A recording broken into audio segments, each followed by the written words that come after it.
Are the Young Turks ditching the left and shifting towards MAGA? Because everyone from their audience to their hosts are jumping ship right now, and it's kind of amazing. Let's break it down.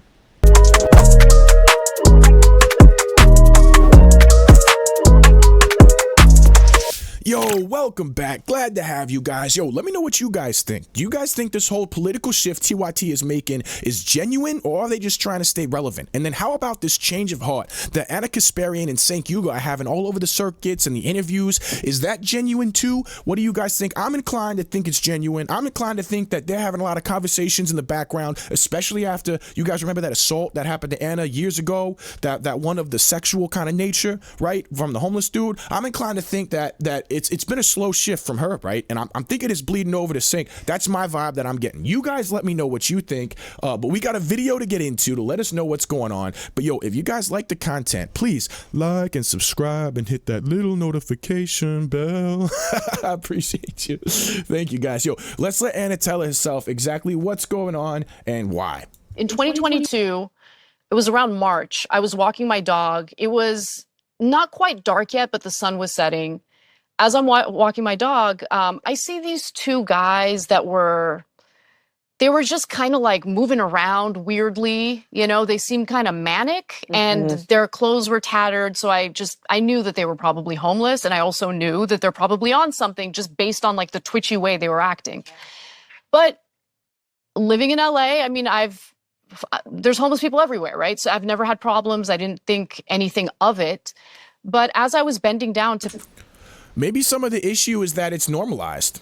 Maybe some of the issue is precisely that being in that environment is normalized. I mean, that's not healthy. You guys should be approaching what is causing this problem, okay? Whether it's people coming because of the weather and they were already homeless and have mental illness issues, whatever's going on. I mean, that's not an okay environment to normalize. I mean, dude, no wonder she's having a wake up on the policies and exactly how they've been impactful. Oh my geez. To pick up my dog's mess, one of the guys like grabs me by my hips and he had an erection. Oh God. And just starts like humping me. And I didn't know what to do. Like I was terrified. I didn't have a weapon on me. Like I had no way of defending myself. I didn't know how far it was going to go because it's two guys. I'm by myself with my little dog. It was one of the most terrifying things ever because I'm pretty good at defending myself. In that moment, I just knew there was no option. No way. Yeah. Yeah.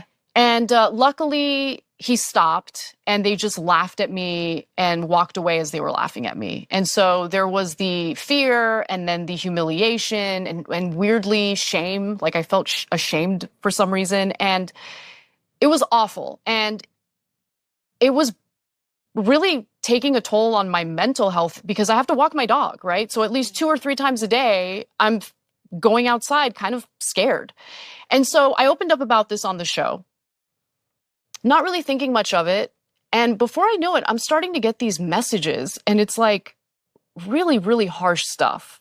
And it's about how you are painting a picture of the homeless community. You know, how could you be like this? You know, these are your unhoused neighbors and they need help. A few people accused me of being racist when I had never disclosed the race of the individuals who did this to me. And in fact, they were white. And so like when they started accusing me of being racist, I'm like, wait a minute. Why are you assuming that the people who did this? Of course. Yeah. Like, I think you might have a problem here. Exactly. Yeah. And that woke me up. That woke me up because I'm like, oh my God. They eat their... Yo, not surprised. We were just speculating that. See, I'd never seen this. Whoa, that hit me. That hit hard. That was wild. That whole situation, man, was a little bit much, dude. That was a little bit much. Now, I want to say this, man, because I get the vibe, right? Now, when I was younger, right? I mean, I voted for Obama at one point, okay? You know, and I used to watch TYT, all right? And I always got the vibe that this Cenk dude, I don't know what the actual relationship is. I didn't actually look it up or anything before this video, but they just have this like father-daughter vibe. You know what I mean? Like that's just like he's just got that vibe. You know what I mean? And so I'm like thinking in my head, right? This has happened to her, you know what I mean? All of a sudden, she's going through this wake-up call, right? She's going through the circuits, rhetoric shift, and all that, right? Well, they probably have all kinds of conversations that we don't hear off camera. You get what I'm saying? And so while it seems like a grift, him coming out right now and all this, that, and the third, I'm wondering if it's him trying to give people permission to say, hey, whoa, look, we need to be like Rudy Giuliani Democrats of the early 90s, okay? We don't need to be like these super progressive woke DA liberal Democrats that we got today, right? Something like that, right? I'm wondering if it's something like that because dude, you know, this is wild. This is wild, you know. And I'm saying, you know, the Democrats that voted for Rudy Giuliani back when New York was such a mess and everybody wanted it cleaned up. That's what I mean. You know what I mean? That's what I'm talking about. But because it's crazy, man. I'm imagining they're having all kinds of conversations off camera, and this is something that's serious. And so she's pumping him full of these ideas, and he's like, well, I mean, maybe you're not super wrong about some of this stuff, you know. And then he sees the populist nature of some of the right. Let's hear him tell us himself, right? I think that hurt, but it's not the main problem. The main problem is that Democrats take donor money and deliver for their donors and not for their voters. And Congressman Cohen, you've been on the show many times. You're obviously, as anybody can tell from this conversation, a plain talker. But so let me do plain talk back to you. I don't think that the Democrats get it at all. I think they're going to go kiss more donor ass. They're going to leave their voters behind. And like you said, they're going to whine. And so does anybody in Congress understand how much the country hates the establishment and how the Democratic Party looks like they're the establishment? Well, no, I think that Citizens United is awful. And it's terrible that Trump has. So, I mean, look, does he not have a point? Is this not a healthy conversation for the left to be having right now? And it's kind of crazy because their base is not responding well at all. They're not responding well at all. In fact, I was hoping for a lot more of a constructive dialogue. Some of them are, right? But there is a lot of the base that are starting their own media platforms. I don't know anything about that. I haven't done that at all on the right. Maybe look. I'm just saying that I'm trying to talk about de-escalation here, right? Because I think it's super important at this time to talk about de-escalation. Okay, but you've got people on the left that are that at this time where the Young Turks are having an awakening in a moment, right? Where they're saying, hey, let's de-escalate. Let's talk about some solutions together. Let's work as a team. You're having people on the right that are like, F you. What is wrong with you? No, we're not going to do that. And that's wrong, man. Look, this is not healthy. I don't like what I'm seeing here, bro. Not when it combines with, you know, that attempt on Nick Fuentes and the attempt on the healthcare CEO. Look, to me, the healthcare CEO and the Nick Fuentes thing both seem like a byproduct of the same exact issue, okay? There are people on the left that are so brainwashed by the media apparatus that they have been fed information by for the past 9 years, okay? And they're already coming from economic environments and demographics where they already feel like they're left behind and left through the cracks, right? And there was this media narrative where, oh my God, we're going to be allies and we're going to be on the team that wins and empathy is going to win and then you guys are all going to be taken care of and universal basic income and all this stuff, right? And they sure, it's a lack of education and they don't really understand what's going on. Yes, I agree with you. But in their minds, that avenue of recognition and that avenue to resolve a lot of their grievances has now gone and disappeared, right? And in place of that is, hey, kinetic action. Hey, let's do something. Hey, revolution. You know, you get what I'm saying? Just like during the George Floyd riots, okay? Except this time, even worse. And so I think that what we're seeing is a lot of standalone complex people acting out of just you know, a lack of feeling like they have anything left to hope for. Okay, yeah, and they're confused and they're brainwashed by an apparatus. But I think that's how we should be perceiving it, and I think that's how we should be seeing stuff like this. And we need to reach out to these people and figure out a way to get them to engage in conversation. Right? These are the people that we need to figure out how to reach out to, not directly them first. Let's reach out to the people that are around them in their circle. Okay, so that way we can start having ideas projected around them, just to have them start listening to things that might de-escalate them. Because trying to approach them directly immediately actually might further entrench them in their psychosis. But look, let's just dig into exactly what I'm talking about here. The Young Turks lost the plot, then they lost me. This is an audience. They started this whole thing, this parking lot dispatch started 3 months ago, right? So this is literally audience members that said, yo, there's nothing left. Now we're going to fill the gap, okay? The host of the largest, longest-running left-leaning news show in America now demand appeasement of MAGA to achieve economic agreement. I refuse. I quit the Young Turks this week. I wasn't a dues-paying member for long, but since early 2024, I found the hosts to be a reliable, aggressive force for good, specifically relating to genocide in Gaza, Biden's historic failures, and criticizing the election campaigns of Donald Trump and Kamala Harris. Then, in the final weeks leading up to 2024 election, the main hosts rapidly descended into both sidesing of fascism, and white supremacy under the auspices of maintaining civility and economic growth. Both sidesing of fascism. Look, this is how this reads to me, okay? They liked how they were calling out both sides. They don't like the genocide in Gaza, or what they consider to be the genocide in Gaza, right? They don't like either side, Donald Trump and Kamala Harris, right? And then what I see here is they have been brainwashed by the media apparatus that they're exposed to, okay? When I see something like this, I'm thinking this dude is actually a libertarian, but he has no idea because he's been brainwashed by people who take advantage of the rhetoric of empathy, right? The home of the progressive left, fights more for civility and process than the rights of downtrodden and disaffected. They think just because a fascist is their fellow American or has a talk show, they should be compromised with and listened to. They should be compromised with and listened to. Yeah, but okay, this whole thing that they're arguing is they're assuming the other side is fascist, right? This is the whole issue that they've fallen into, right? In reality, what they value is more likely left-leaning libertarian. But the rhetoric that they've been exposed to and the media apparatus they've been exposed to, they've been brainwashed into thinking that everyone on the right is a fascist. And they've been brainwashed into thinking dog whistles are real. This is what keeps these people in this box, right? This is what I think. I got this article and I got this YouTube short. Please check it out. Dog whistles are not real. And I want everybody to look at it because check out the article, man, because dude, I think dog whistles are absolutely not real.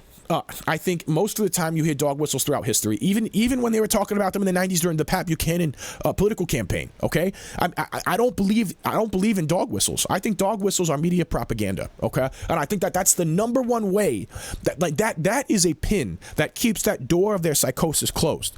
If we can eliminate the concept of dog whistles from people's minds, we can start entering and working through some of this stuff where they think they're surrounded by fascists that want to round up people, man. And that's not what's going on. And they are going to lose it. Yo, if we don't approach them and start addressing this psychosis and we just start trying to go do our own thing and fix this mess without approaching them, they are going to think they have been fed things in their mind. Certain things are dog whistles. People are saying this when they're really saying that.